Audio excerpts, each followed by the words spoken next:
The Friends of Purton, formed during the summer of 2008, is a group of people with a wide variety of skills and interests who have a shared enthusiasm for discovering what remains of our local and national maritime past on the banks of the River Severn at Purton in Gloucestershire. The primary object of the Friends of Purton is to protect and secure the as yet undefined site and abandoned vessels that lay in at Purton, the largest ship's graveyard in maritime Britain. The aims of the Society are to foster the interest of the general public, historians, archaeologists, scientists and other professionals alike, to promote the understanding of this unique resource and all it can reveal, and to facilitate continued investigation and research within the site for as long as it remains possible. During the 2008-2009 season, much has been done to lay strong foundations for the route to achieving these aspirations. So what exactly lies above and below the surface, and how do we find out?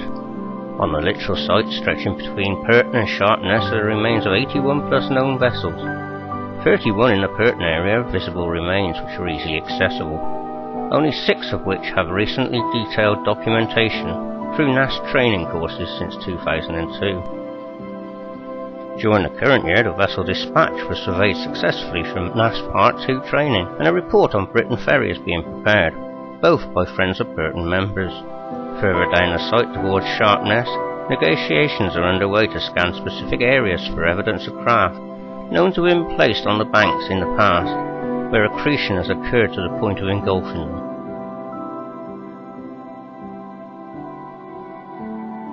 Following the NASA Purton Hulks recording project, which aimed to encourage members of the public to participate in surveying the remains, the new skills have been put into practice.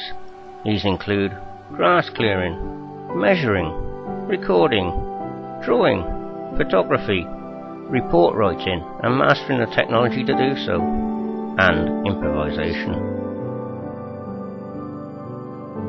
We are fortunate to have an expert in technical drawing among our members, which means his expertise can be utilised in drawing precise details of some of the more complex remains.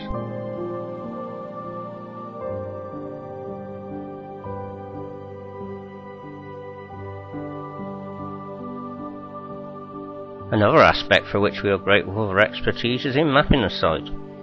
Online Construction Management Limited has kindly agreed to undertake this role, utilising American and Russian satellite systems. The action of time and tides has affected the Purton Hulks and continues to do so. Mapping the site as a whole helps us to understand how this process continues, and indeed demonstrates that the Hulks are still influencing the Purton shoreline. Transposing the measurements from the archaeological surveys onto individual hulks allows us to build up a detailed picture of the site.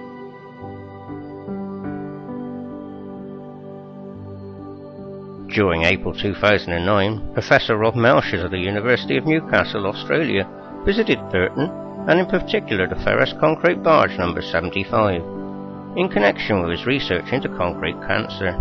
He commented that these findings will be vitally important in unravelling the scientific and engineering reasons for long-term reinforcement corrosion developing in some structures and not others.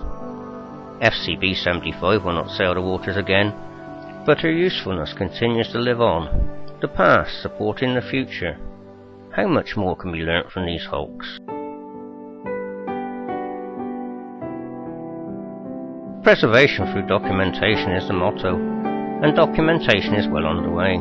Preservation, however, is a different story. This year we have seen the familiar family barbecues beside wooden vessels, children allowed to pull out handfuls of timber and nails, a 20-foot plank removed and graffiti sprayed on areas beloved by photographers. In the words of Professor Mark Horton of Bristol University, it does seem extraordinary that this nationally important collection of over 80 ships and barges should simply be allowed to be vandalised at will, and there is nothing that can be done at present to stop it. Our heritage is becoming firewood. The MP for Stroud, David Drew, also supports the need for legal powers and recently commented, "I am pleased that under the Marine Bill we now have some protection from marine shoreline artefacts, but we will have to wait to see how this works in practice." Regular talks about the individual vessels and work on site are organised by Friends Chairman Paul Burnett throughout the year. and public interest has been aroused by local radio and national television broadcasts. A website has been created attracting many visitors and helping to increase membership and feedback from families connected with vessels in the area. Monthly tours take place where people from all walks of life come from miles around, some to learn more and others to offer their interesting reminiscences, expertise, photographs or even treasured artifacts. Tours have continued through northerly winds, thunderstorms, rain and shine and still receive favourable comments.